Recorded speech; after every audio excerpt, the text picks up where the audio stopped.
Good evening, everyone. Welcome to the 2023 School Board Debate. I'm Katie Stitt, the president of JSA. JSA is a student organization where students learn how to participate in our democracy. Tonight, we have our Fairland School Board candidates. We have Robin Chapman, Jason Gorby, Tony Black, and Mark Hall. Each candidate will now tell us a little bit about themselves. Thank you, Katie, and just thank you to all the JSA students. In case no one else tells you, I am super proud of you. This is a great job. You are doing a great job. There's so much work and prep for this, and I just appreciate what you all are doing so much. So thank you for doing this, and thank you to my fellow candidates for agreeing to do this, because it takes a lot of yeses to make sure this goes off. So thank you to each of you for agreeing to do this as well. My name is Robin Chapman. I am from Eastern Kentucky originally. I have lived here for 12 years. I am married to Derek.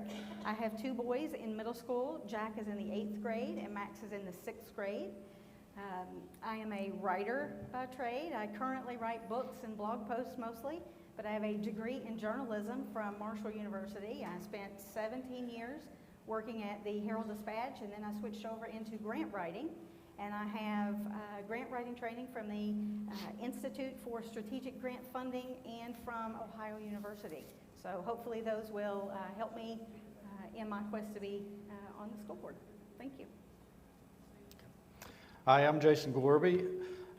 Been on the school board for a few years now, and I want to thank the JSA for having us tonight. I think it's a wonderful opportunity for the students to be able to learn throughout this class. I think it gives them a lot of opportunities here. It's a great thing, and I hope that this goes well, and I hope that they continue to do more of these, even reach out into the public and go farther beyond the school board and do these. But anyway, like I said, I'm Jason. I'm married to my wife, Shauna. She's been putting up with me for a little over 30 years. I have a son that graduated from Fairland, and also have a daughter that is a senior at Fairland. Shauna's been a sub here at Fairland for longer than I've been on the board, and it just it means everything to me. You know, my family and everybody has grown up here in Rome. We've been here all our whole lives. We don't plan on going anywhere, and we continue to be here and be a part of Fairland for the rest of our lives. Thank you. Good evening, everybody. Thank everybody for coming out. My name is Tony Black, 42 years old. Born and raised here. Been married to my wife, Heather, for 21 years. Oldest two kids have already graduated. Oldest one graduated in 18. Middle child graduated in 22. Had a third son, would have been in 8th grade this year, but passed away 2 years ago. Have no kids actively in school now. But I work for Mountaineer Gas in Huntington. I attend Guyan Valley Church. Like going to all the sports, football, basketball, try to be involved in all the sports that they have here. Thank you guys for coming. Hello everyone, good evening. My name is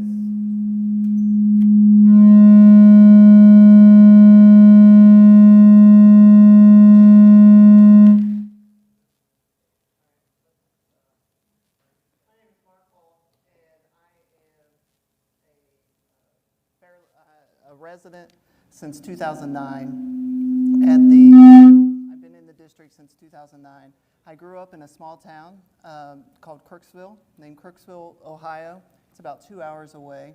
It's home of the ceramics. After high school, I went on to pharmacy school, where I graduated with a doctorate of pharmacy degree in 2006. And in my last 17 years as being a pharmacist, I've had the opportunity to serve veterans. I have an invested interest in the schools because I have two children in the school system. I have a 6th grader, Amelia, and I have a 3rd grader, Harrison. And so my impetus on why I want to run for school board is really to invest in our community and to give back in our community.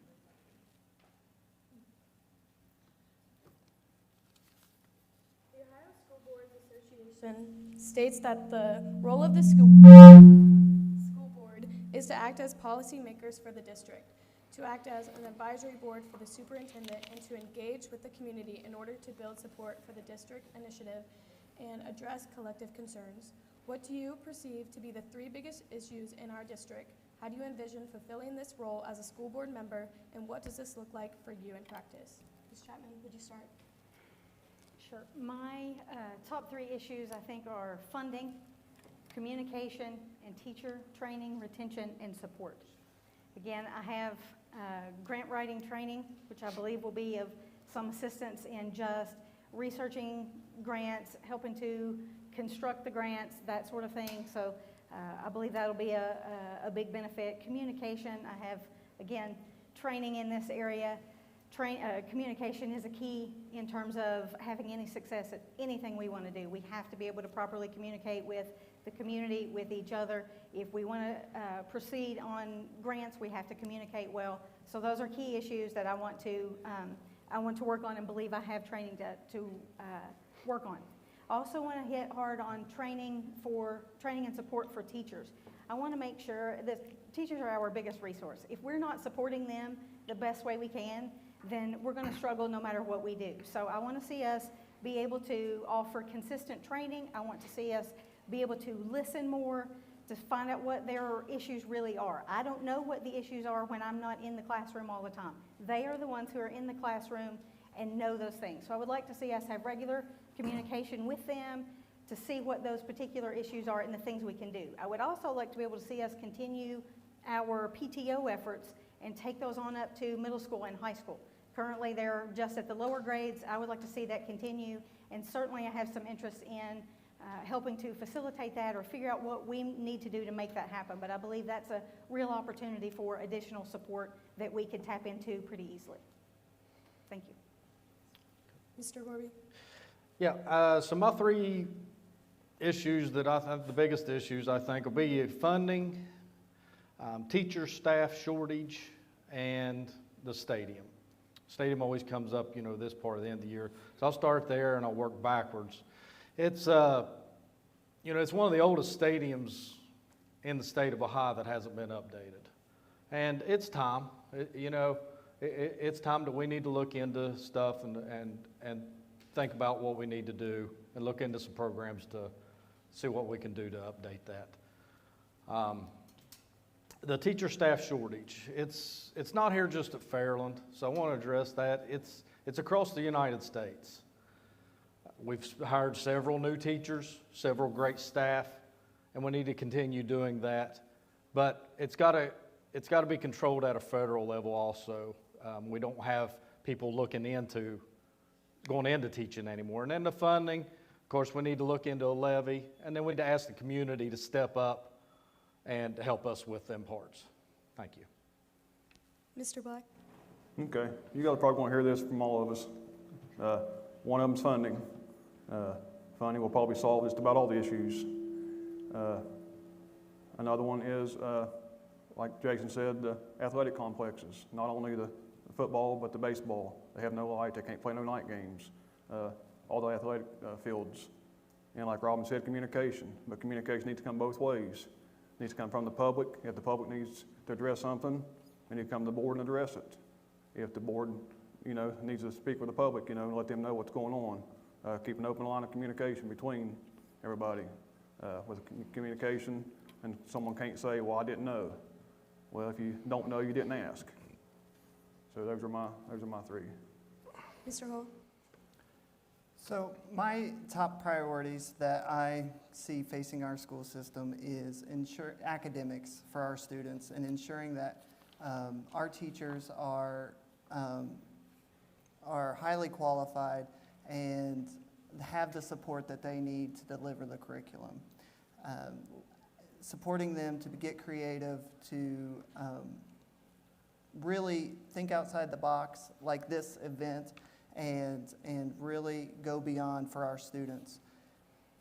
Teachers and administrator turnover, stabilizing that, looking for professional development opportunities, like I said, as well as thinking outside the box with regards to teacher retention and teacher recruitment.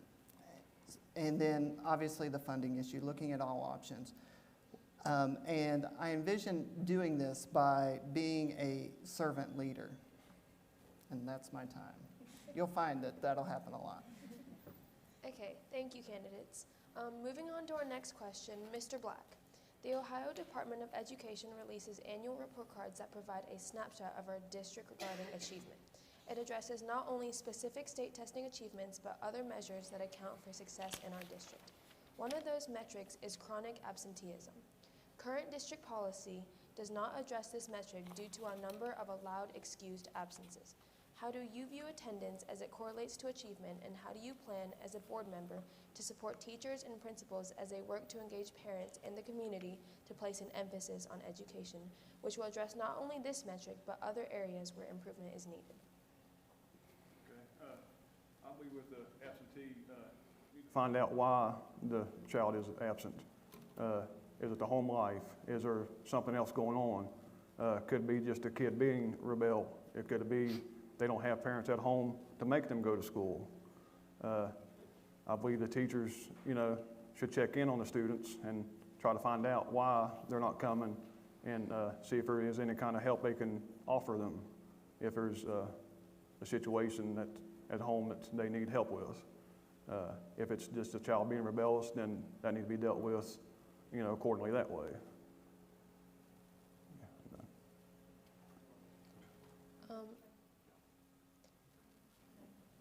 Okay, Mr. Hall? So when I was looking into this, I didn't realize that absenteeism here at Fairland was an issue, because when I looked at the school report card, our attendance rate on the school report card is over 90%. 92.7% is our attendance rate as an average on a whole. However, we can always do better, because when we look at time in the classroom, we know that time in the classroom yields higher performance, academic performance, more creativity, and just they perform better in the classroom on school testing and all those things. How we as a district can continue the 90%, greater than 90%, increasing that, is by really focusing on prevention strategies. Early intervention, monitoring attendance, just like Mr. Black said, trying to find out the core issue to that. And then finally, transportation, making sure that we are recruiting enough school bus drivers to be able to run the school buses. I know it's a challenge and we're working on it, but once again, thinking outside the box to ensure that that's there. A minute's not long enough. Mrs. Chapman? Thank you. Absenteeism clearly is an issue post-COVID for many schools in Ohio in particular. I'm sure the rest of America, but certainly in Ohio, I think we can make some strides in this by putting emphasis on showing up. It doesn't matter if we're talking about in our going to church, going to work, in our marriages. If we want it to do well, we've got to show up. So we have to put an emphasis on showing up and showing up consistently. Ohio has put together a task force, I think that has started this fall, to work on issues with chronic absenteeism. We need to be aware of that and pay attention to what their findings are, what their suggestions might be. And there are some other programs as well, like the Columbus Blue Jackets Foundation is working in partnership with the Cleveland Browns Foundation to do some programming that would go into public schools and help with some incentives to keep kids interested in staying in school and help parents to increase that as well. So we need to just be aware of what's out there and make a strong case for certainly the younger ages first, in the elementary schools to start with, and then we work our way up. But we have to make it a point, we have to be interested in it, and we have to get the parents interested right out of the gate. Mr. Gorby? Yes. So I'm going to agree pretty much with what everybody said up here. Tony hit the nail on the head. That's one of the biggest things, is I want to make sure, why are they absent? Is there a problem? We need to look at that. Our teachers do a very good job at looking at that.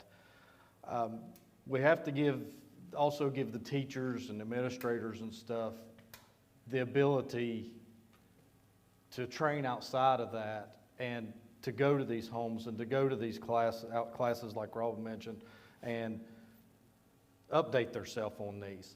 The laws change on everything almost yearly, and most of you know is that we're not absent by days now, we're absent by minutes. So that is something that we need to look at as our policy, our Fairland school policy, and look into updating that into where it'll revert to those actions. Thank you. Mr. Hall, often the public mistakenly assumes that the school board is actively involved in the curriculum development for the district, as opposed to their role concerning overall district policy. How familiar are you with the curriculum offered within our district from the elementary level through the high school level, and what tools and/or information do you believe is necessary for you to be able to adequately engage on these topics while maintaining your advisory role? Do you feel that teachers and principals should guide curriculum changes and make recommendations to administrators prior to being brought to the board for preview, public decision, or adoption? So, first of all, I'm going to be the first to admit I'm not professionally trained as an educator. I am a pharmacist. However, so there will be a learning curve to this. However, I believe that all great leaders rely on their team, and we have a district full of excellent educators. And so utilizing your team to develop the curriculum to meet standards, and I would encourage our teachers and administrators to look at the standards, define outcomes, and measure those outcomes, and leaving it to them because they're the ones that have been trained in education. And then as an advisory, to trust but verify. To verify that, hey, show us the standards, how are we meeting those standards, and what are the outcomes? How are we going to measure the outcomes after we've delivered the curriculum? And so, and part of my experience, I have had the opportunity to teach at the University of Charleston in the Doctor of Pharmacy program. And during the time I was there, we were working through an accreditation process. And so reading standards, identifying outcomes, and measuring outcomes is something that, that I do have experience with. And the other thing that I would like to, that I would encourage is the standards are the minimum. Let's exceed the standards. Let's look at delivering a curriculum that exceeds the standards and supporting those teachers to be able to do that in a well-defined way. Thank you. Ms. Chapman. Thank you. My answer is going to sound a little bit like that as well. I'm not well versed in curriculum, certainly not from kindergarten through high school. I'm loosely aware of what my children do because I ask them and I pay attention to what they're currently doing. As far as who needs to work on the curriculum, the experts in the classroom, the teachers, the principals, they're the experts on that topic. Certainly they need to lead that discussion. The board, in my mind, consults with them, listens to them, requires maybe some degree of reporting or consultation so that we're aware of what's working, but they know what's working and what's not working, what they're required to do by law. Then the board's job would be to enforce those things, to change and adjust as necessary based on the reporting from the experts. I do not claim to be an expert on curriculum and education, so I say we yield to the experts that we have, and we have buildings full of them. Thank you. Mr. Corby. Yeah, so the knowledge of the curriculum, that basically what I have of it is, I had 2 kids go through this school. So that knowledge of that, I try to talk with different teachers and just have a general conversation about what's going on and stuff. And they'll kind of let you know and everything. But also on that, it's, the board, it's not the board's job to make the curriculum. It's set by state standards. The superintendents, the principals, all the administrators, the teachers, they all look at it and they go through it. And then if there's a big curriculum change, then they'll bring that to the board, and the board will look through that. The board will approve it or disapprove it. So there are different aspects of that. You know, I don't want to micromanage. I don't want to know what's going on in the classroom every single day, every single minute. That's not my job. My job is to oversee and supervise. Thank you. Mr. Black? Okay. Yeah, I believe the teachers are the people on the front line. They see the stuff every day. They see what the kids are having trouble with and what they're not having trouble with. So the teachers definitely need to have the major input on what it is. Maybe hold more meetings, quarterly meetings or something like that, and ask them, you know, how is the classes going so far? Do we need to change anything? But communication between the teachers and the board, if the teachers feel that there's something not needs to be changed. Okay. Mr. Gorby, Fairland ranks in the lowest 20% of Ohio schools in terms of per pupil spending at $8,669. Some of the major concerns for voters are staffing, adequate course offerings for college preparation, and facilities. Do you support putting a levy on the ballot that would provide operating and facility funds? Why or why not? And if, what sorts of financial initiatives do you plan to pursue to adequately fund our district? Thank you. Yes, I do support a levy. I think it's time. I think it's time to ask the community to help out with our schools. You know, as most of everybody knows, and if you don't, you know, these new schools, which are beautiful, they're paid off. So there's no tax base. None of your taxes, except for the mandatory 20 mil from the state, goes towards the schools. So it is time to put something on and investigate into those aspects and see how that goes. There's, you know, like I said, there's no levy on right now, and with no levy on, we was one of the lowest tax-based districts in the state. Now we are the lowest tax-based district in the state. So even with the community and how much taxes that all of us pay, you know, I live in the district, we all live in the district, and our property taxes are high, but very, very little bit of that goes to the schools. So it is time to look into that, and it would definitely help with the student participation, with participation in college roles, with participation in more classes, also into updating the facilities. So it is time. We have to get the community on board with us. We need the community to help step up, to call their senators, to call the state leaders. We need the state leaders would be really nice to see our district. Would like for them to see our district with their own eyes and not on paper.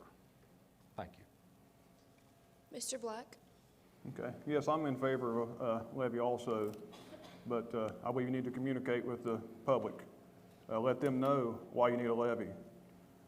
Let them know you get X amount of dollars from the state, and that is your operating budget, and your bills are X amount. And let them know you're not wanting a levy just for extra money. We need a levy because we have no extra money. And if the community knows that and knows we're not trying to just get the extra money, I believe the community will be more apt to pass a levy. Mr. Hall? So, I also believe that we need to look at all funding options, whether that's a levy, whether that's grant funding, whether that's asking for donations, whether that's offering a bake sale, whatever it takes to really facilitate operating our schools.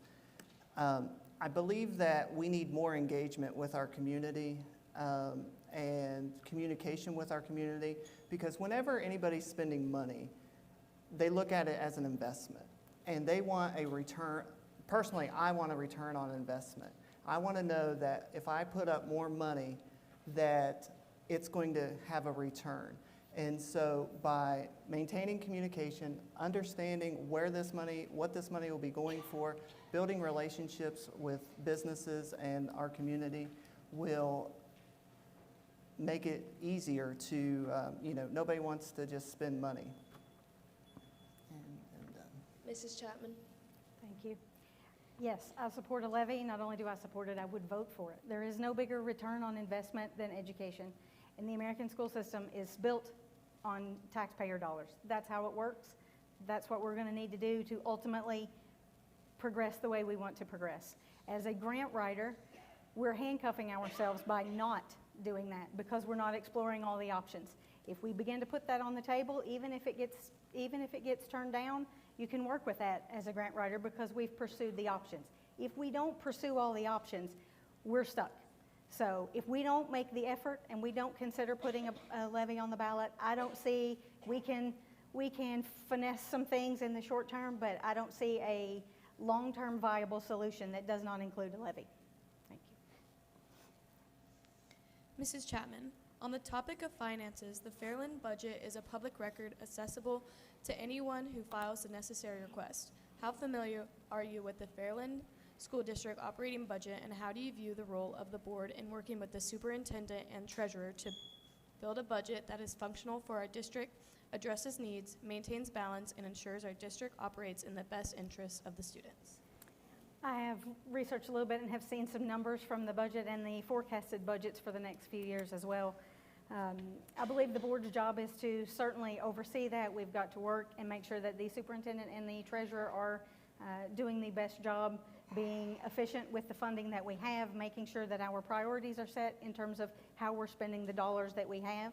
So I believe that communication is key, that we go back and forth with them and are paying attention to what we're actually funding, what we're doing with said dollars. I believe we've been very efficient with the money that we've had, but are we prioritizing? Those are things I would like to continue to look at and see if there's opportunities for improvement in that area. But it's communication between the superintendent, the treasurer, and the board, and paying close attention is the key to that in my mind. Mr. Gorby? Yep, so I agree with what she said there.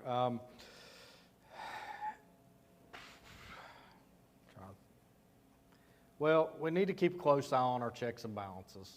And we do that by, we get a printout every month of our spending and of our budget. The biggest thing on that is we get, every few months we get a 5-year forecast, like she said, and it's always right on. It's right there with it. And so on that note, you have to hire good people to be able to check that. You know, I'm not going to be able to look at that and go through every single finance that we have and say, are we doing a good job or are we not? Is this appropriated money going to this right spot? I don't know that. So that's why we hire a great treasurer. In all of her years being here, she's always had a 100% perfect audit. So that's where we have to make sure as our role as board members is we put the right people, the right qualified people in the right positions. Mr. Black? Okay, the last few board meetings that I've attended, they are like shopping around for their electric bill, trying to get with a different provider that gives them a cheaper rate. So I have seen them trying to shop around and save money. Anytime a project comes up, they get 3 or 4 bids, and then don't necessarily always go with the lowest bid because the lowest bid isn't always the best work. They go with the best work with the lowest bid. So I believe they are trying to watch where all their money is spent at. Mr. Hall? Similar to what others have said, but developing a good, strong strategic plan and forecast so that we can be more proactive versus reactive when things come up. You know, setting that priority of capital improvement, setting monies aside if we're able, if our budget allows. I believe that we need to be good stewards of the taxpayers' dollars, and I would treat the school budget like I would treat my own budget, where not overspending, where, you know, where just not overspending because there's only so much money that goes on. So, thank you. Mr. Hall, this year has been an especially difficult year for the district when it comes to inaccurate or incomplete information being disseminated on social media and the resulting insults and accusations hurled toward our schools. The word transparency has been tossed around a lot during these discussions. Operating within the laws and guidelines of what constitutes confidential and public information in regards to a school district, how do you plan to provide the community with accurate information, address concerns, and defend our district's policies, administration, and staff? What does the word transparency mean to you, and how will you support the district in your role? So let's start with what transparency means to me. I recognize that transparency doesn't mean sharing everything. However, when in an organization where you can be transparent, where you can have psychological safety, and where you feel like you can speak without being attacked or different things, that communication improves. When you have transparency, communication improves. There's a better work product, better collaboration among teams, and there's safety that you can speak up and not get yelled at or criticized, and really be open.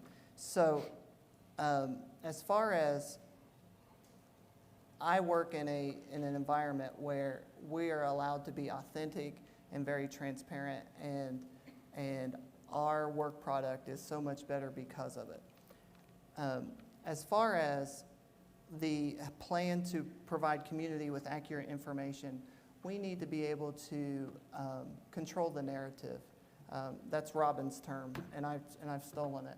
But we need to get out in front of things and communicate before it blows up, before it becomes a large issue, and just communicate. Whether that's with a monthly newsletter.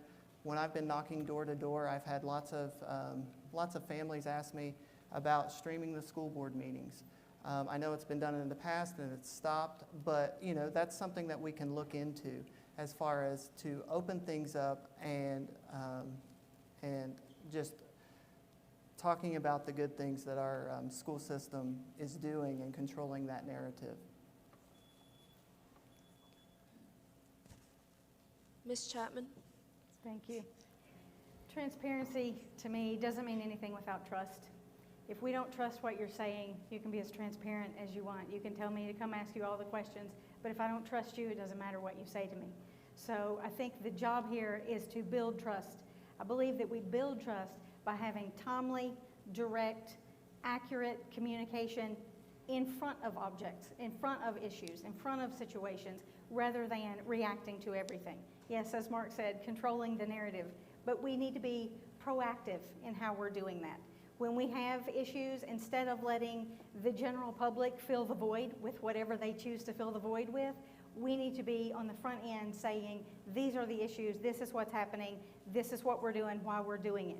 We do not have to stomp on everybody's privacy and share information that's not legally allowed to be shared. We don't have to do that, but we do need to build the trust by slowly and steadily providing that accurate and timely information. Then people will learn to accept that over time, I think, and that will curb some of the communication issues that we currently have.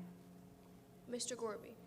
Yep, so what transparency means to me, transparency means having an open board meeting, which we do once a month. So, yes, I'd like to see more people attend. I understand some people can't. And Mark mentioned the, live streaming. And, we tried that in the past, and it didn't work out, but we have Mr. Bell now. And I think that he might be working on something to that effect, and I think that would be great. If that works out, for his favor, I think that would, I'm not opposed to it. I think it would be great for our community to have them live streamed. Transparency is different than privacy. We have to respect our teachers' privacy. We have to expect our students' privacy. So there are a lot of things that's talked about. There's a lot of things in executive session. I get criticized a lot about executive session. It's going to happen, whether I'm on the board or I'm not. The executive session is secret. Nothing that goes on in executive session, whether it be a teacher come back, the principals, anybody that's back there, can be talked about out in public. Thank you. Mr. Black? Okay. Yeah, transparency, like they've all said, is trust. You got to trust who's on the board, and have an open door. Go there and ask them any questions, and have to trust what they tell you is what they're all going to do. And with giving information out, I believe if you do live stream them, a lot of people can't make the board meetings. If they can't make them, they can go back and watch them. They're talking about getting an app that everybody can have, and it'll be just like your news app. If you want to know what's going on with the football, you click on that. Anytime something happens, it gets alerted to you. Ms. Hayes is looking at that right now as that app. Then I believe as the board, we'd have to make sure that whoever the teachers are, whoever's responsible for putting that information out there, to make sure they do put their information out there. Mr. Gorby, sometimes the board must engage in politically controversial issues to address concerns with the district. Oftentimes, this comes with heated exchanges between district officials and the public. How will you balance your own personal politics, the politics of your constituents, and the needs of the students within your district as you navigate these realities in a hyper-partisan America? Well, we're all human, so controversial things are going to happen, whether we want them to or not. We have to try to control that to our best. You know, we don't know what happened to that person 5 minutes before that outburst, or what was said on social media, you know, to that person before a board meeting. So we do have to control that at a better level. My personal views are pretty standard. I'm conservative, and I believe that most of our community is conservative. And, you know, there's a lot of things that happens outside of Fairland and our 3 Cs in Ohio that I don't believe that our community wants her here. You know, the cancel culture movement is upon us, and I don't want that here. And I don't think that you all do either. And so we have to look at that and make sure that don't come into play here at Fairland. Thank you. Mr. Black? Yeah, I believe when you're on the school board, your personal stuff you need to leave at home. When you're there to do a job, you need to keep the school and the students' best interest at whatever decision you make. So whenever someone is asking you something, you need to make sure you're doing it for the best of the school and the students. No personal gain should come out of anything that you decide for. Mr. Hall? So I think being on the school board, you have to be a person of integrity and of high moral character. And, you know, let your yes be yes and your no be no. When these situations come up, I think they need to be evaluated on a case-by-case basis. You know, some of the things that are happening in the larger, eventually it will trickle here. This is an elected position, and I recognize that you represent all the students. You represent all the teachers. You represent all the community to ensure that our students are put first and that they are receiving the best educational experience that they can here at Fairland. So that's what I'll do. Mrs. Chapman? This is a great question. My personal politics are best settled at the voting booth. Simple as that. I'll vote for what I believe in. As far as the school board goes, if I'm here in this role as a school board member, then the school and the school district take precedence over my own personal beliefs, my own personal issues. That said, I'm a person of character as well, and I encourage you to test it. Search me, Google me, Facebook stalk me, ask my friends whatever you need to know. Ask me questions and see if I hold up. That's the way you determine somebody's character and the way you determine if somebody values what you value as well. But the school board, if I'm in the role of a school board member, comes first. My personal politics are settled at the voting booth. Thank you. Mrs. Chapman, you have all discussed at some point, whether in person or on social media, district policies for exceptional students, including those in special education and gifted programs. School districts are bound by law to provide many services for these demographics in our schools. Fairland has sought to fulfill these requirements through staffing and research-backed programs and has heavily documented those procedures as also required by law. What kind of background research have you conducted regarding these requirements, as well as our current fulfillment of those requirements? And how do you aim to support the district as it serves these populations of students in your policymaking role?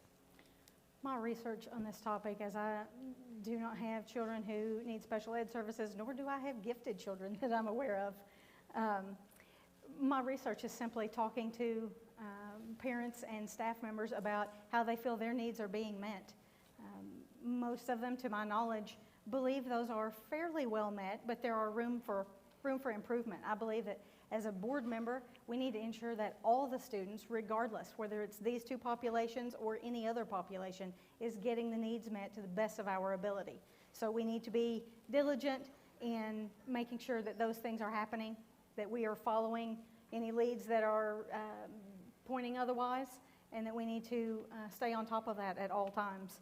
I think the best thing we can do is to be open, listen to parents of those children, make sure that we are identifying them correctly at the beginning, and then that we are adjusting accordingly when there are needs met, that we are providing the best therapy services, we are testing properly. We're doing all the things that we need to do. If there are concerns, we need to follow every lead and go down every trail to make sure that we're doing what we need to do. And if we find places where we're not, we need to fix it, and we need to fix it fast, because every student, no matter their abilities or disabilities, deserves that opportunity. Thank you. Mr. Gorby. Yeah, so well said, Robin. That was very well said. So one of my things on that, I think that we have to hire a knowledgeable staff that is well educated in that went to school in that area for the IEPs. You know, IEPs are growing. It's a fact, and we have to have the staff to be able to keep up with that. We have to give them the opportunity to go on with continuing ed, to go to these classes to keep up with the state laws. These state laws change almost minutely. We have auditors ever so often that come in and audit these IEPs and see how that everything is doing. So then I feel it's the board's job. We need to make sure that not only the teachers, but the administrators are following these IEP guidelines that the auditors set. Thank you. Mr. Black. Okay, I do have a little bit of background. I had my younger son was special needs, and I believe Fairland went above and beyond, provided everything he needed and some. Do they do that on every case by case? I don't know. I mean, that's something you'd have to look at case by case. But yes, there probably always is room for improvement. But some of that improvement is back to what everybody's been saying, funding. I mean, some of that is going to take more money. It takes more money for the teachers to have these extra classes. It takes more money to have the therapists come into the schools and stuff. But I would think every case needs to be looked at case by case. You can't group them all together and say we're doing good or not doing good. You may be doing good on 50% of them, and 50% of them may not be. So each one of them needs to be looked at case by case. Mr. Hall. Every student counts. And so we need to be educating all of our students to their capacity. And so when you're looking at the gifted program, I feel like that's what I've questioned is what does our gifted program look like? And looking at the state law, that state law says is that we have to identify gifted students, but we don't necessarily have to service those gifted students. So that's weird to me. Why are we identifying but not servicing? But that's what the state law is. And so I would like to see that we service these children as they are identified. And I do know that there are certain things that does happen at the West Building and different things. But how we do that is by having highly qualified teachers being able to do that. Mr. Black, because of the nature of athletics, Fairland is often the subject of public discussion in our community, from facility concerns to coaching to organizational management. Some believe the school doesn't do enough to support athletics, and some believe that the district places an overemphasis on athletic success. Due to the role of the school board as community liaisons, how do you intend to support administrators and coaches when it comes to engaging with the public to foster a sense of pride in our athletics program, as well as promote the balance between athletics and academics, all while addressing concerns about the facilities? I believe we have some of the best coaches in the area, as shown by the sports teams making it to the states, making it to regionals. We have a high percentage of student athletes that make honor roll. So Fairland is doing something right when you have that many kids that play sports and are also on honor roll. Like I said, the coaches, they're doing the best they can with what facilities they have.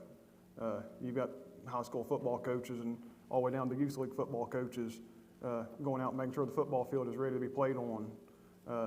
You got basketball coaches that hold extra camps and stuff like that, you know, trying to do the best they can with the facilities they have.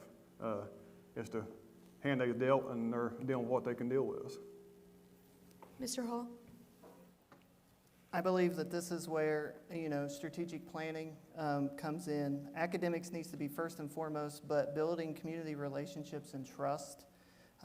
People like I said earlier, people like to put money where they can see a return on it. And we know that athletics definitely provides, enhances the academic experience, time management, team building, friends, relationships. So athletics definitely needs to be a part of the Fairland educational experience. And we need to be planning and forecasting for that. But academics needs to be first, because our students are going professional they're not becoming athletes. They are becoming professional in being a physician, being a pharmacist, being an electrician, an engineer, and different things. And so we need to ensure that we have a solid academic base. Mrs. Chapman? Athletics and all extracurriculars are very important. I don't say they supersede academics, but they're very important because they contribute to the well-roundedness of the student. They provide a rich learning experience in many ways that can't be accomplished in the classroom in the same way. So I'm a proponent of athletics. I'm a proponent of good facilities, not because of the pride of how they look, but because of the health and safety of our students who are using them and our community members who are using them. That said, I would like to see us be able to offer some training to some of our coaches and administrators. There's coaches here that are not teachers, so they don't have the same resources that some of the other coaches do have. So I would like to see us work with some programming maybe once a year where they get additional help on how to work with the student athletes or how to deal with the media, how to interact with the public, those sorts of things that help provide some training and some additional information in terms of just dealing with the public and their student athletes. Mr. Gorby? Okay, so we have some of the best administrators and coaches around. Our coaches do a great job on holding the student-athlete GPA. We have some of the highest student-athlete GPAs in the county, and we have to be very proud of that those coaches mark that baseline and make them, and look over that, and make them work to do that. So the athletics are important. It's time that we need to look at upgrade. You know, I said that earlier. But they have to be equal. We have to look at them as equals also. There are some kids that might not want to go to college, that they might not want to do things and stuff, but sports is their life. And that's a big thing that we have to look at. And our coaches that we have here at Fairland identify that and look at that. Thank you.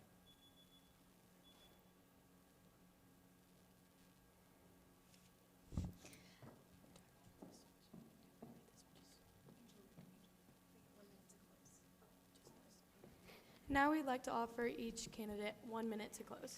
Ms. Chapman, will you start? Thank you. Look, I'm not going to have all the answers, but I'm going to try to find them because that's what I do. That's what I'm trained in. I've seen this community step up when it needed to step up. I've seen it work together on common causes and produce good results. I believe we can do it. I believe that there is potential to make forward progress, and I would like to be able to help with that.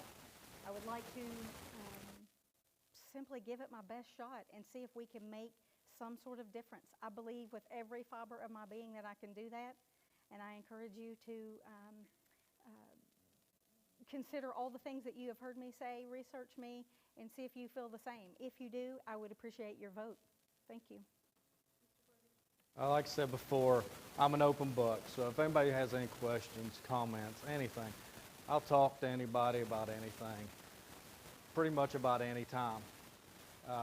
Feel free to, contact me however you want to. So with that in mind, I think we are a district that was built back in the 50s on prayer and promises, and we need to keep that in mind as we go to the polls on November 7th. We need to get back to our roots. We need to keep our children and our students first, and the community needs to make the right decision when they go to vote. So I urge you, every single one of you watching in the audience, to seek out every one of us and that way you can make the right decision. Thank you. For coming again also. Hopefully some of the answers we've given have influenced you all one way or the other. Like I've said, research all of us, do your homework. I mean, this is a big deal, who you're voting in. Could change your child's life, while they're in school. Could change your everyday living, if we try to get a levy on or don't get a levy on. And like I said, if anyone has any other questions, feel free to stay after. I'm sure all of us will stay and talk to people one-on-one, whoever wants to talk to us. Thank you, guys. Mr. Hall. I would like to just start off by thanking the JSA for this event. This has been a nerve-wracking experience for me, but it's been a fun experience. I love participating in the educational experience for students. You'll see me around town investing in the children at Upward Soccer, the Little League baseball field. You will see me in the district, and that's just who I am. And so I would like to think that my track record, my credentials, my academic experience, all the things that you want in a school board candidate, somebody with high moral character, somebody that has integrity, somebody that wants to build relationships and communicate and build trust with the community, you will find that in me. And I would ask for your vote on November 7th.